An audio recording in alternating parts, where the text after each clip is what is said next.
de l'action politique. Parce que vous voyez le Japon, la France, tous les pays se développent parce qu'ils ont un modèle propre à eux pour permettre leur propre développement. Maintenant, je vais aller dans le sens de votre question, ce que vous n'avez pas posé, c'est de dire, est-ce que venir dans les rails et de pouvoir maintenant impulser elle-même son propre développement. Je vais vous donner un exemple. Maintenant, on va parler stratégie diplomatique. Vous savez que le Fonds monétaire international a dans ses prérequis pour renouer avec vous dans un programme des prérequis qui sont liés à la bonne gouvernance. Revenons dans le contexte politique où était le président, puisque maintenant les consultations vont être... La notion de l'impôt et de la responsabilité vis-à-vis de l'État pose un véritable problème. Mais l'autre leçon que nous avons obtenue, c'est que le territoire est fragmenté et n'a pas suffisamment d'infrastructures. Mais ça a joué pour nous parce que finalement, ça a empêché une dispersion de la maladie. Mais on a aussi découvert une autre leçon, c'est que la Gambie tourne le dos à la capitale et nous n'avons pas de levier de résilience économique. Et bien sûr, nous n'avons pas de filets sociaux. La résilience économique est liée au simple fait que nos entreprises n'ont pas eu le bénéfice d'être appuyées de manière substantielle par l'État, parce que l'État lui-même n'avait pas d'argent. Les filets sociaux, c'est justement tous ces mécanismes qui ont bien pu permettre aux gens de pouvoir être pris en charge en cas de catastrophe. Quand on parle de notre pays et qu'on parle de notre économie, et l'inspecteur aurait bien pu vous le dire tout à l'heure, les grandes entreprises dont il parle en grande partie sont du secteur de ressources naturelles, minières, pétrolières et autres. Mais nous devrions savoir qu'il n'y a aucune industrie dans le monde sans énergie. Et si notre secteur minier n'est pas performant, c'est simplement parce que nous n'avons pas d'énergie. Si tout à l'heure, le nombre d'entreprises que nous avons sur le reste de l'étendue de la République est très faible, c'est simplement parce qu'il n'y a pas d'énergie. Alors, toute la question, c'est de savoir, et je l'ai dit au début, un pays qui désire avancer doit être suffisamment planifié.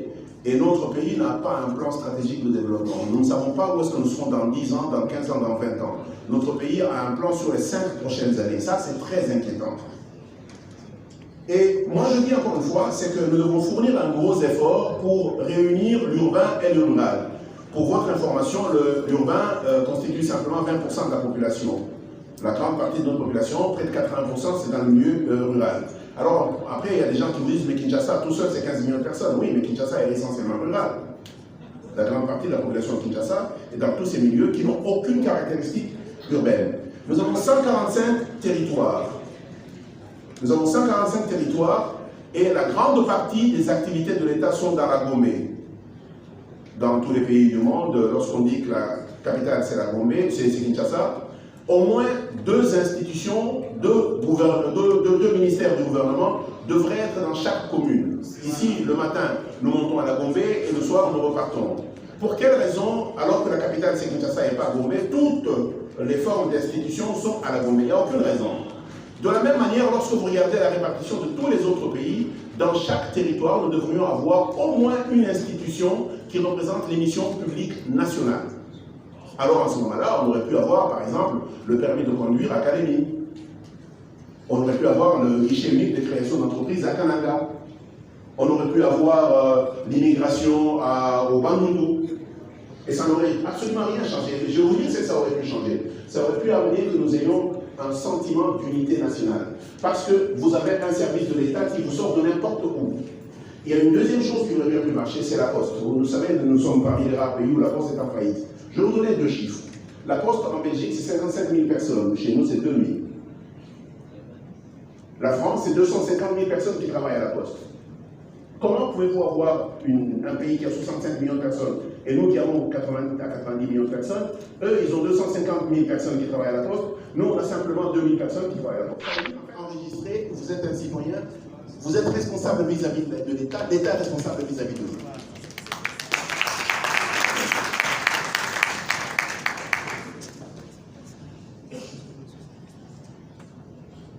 Tout à l'heure, je disais que le Maroc a créé 1 200 000 entreprises pendant le Covid, a enregistré 1 200 000 entreprises. Je voudrais vous donner un autre chiffre au sujet du Maroc. Le Maroc a 2200 entreprises publiques. Vous connaissez le nombre d'entreprises publiques qu'il y a ici? 56. Ok? La question c'est, est-ce que nous sommes un État entrepreneur? La réponse est non, nous sommes un État paresseux.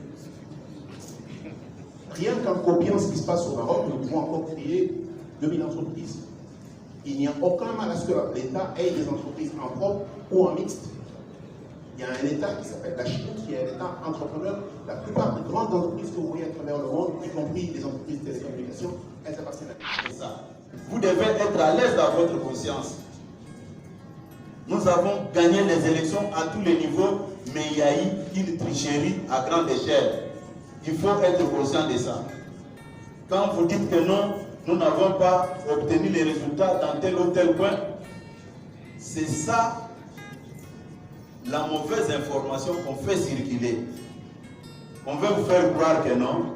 Si vous avez ça, c'est-à-dire c'est ce que vous avez mérité parce qu'on n'avait pas arrangé tel ou tel.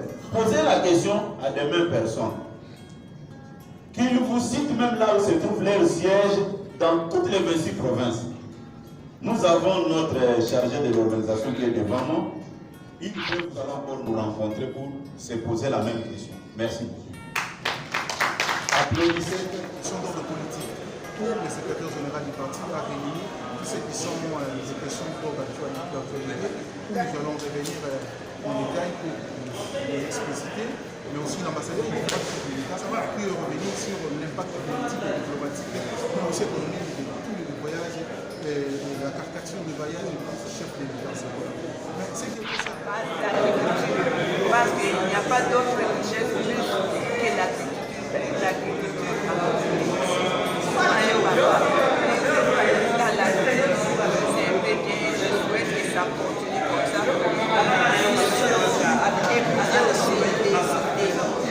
Et des idées sur ça, et rencontrer aussi des gens qui sont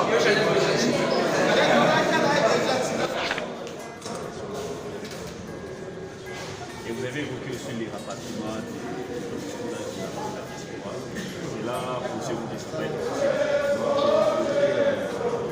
une appréciation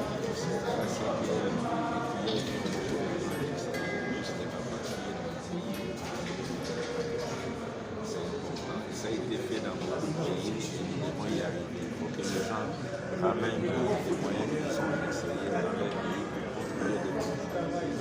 Merci beaucoup, monsieur.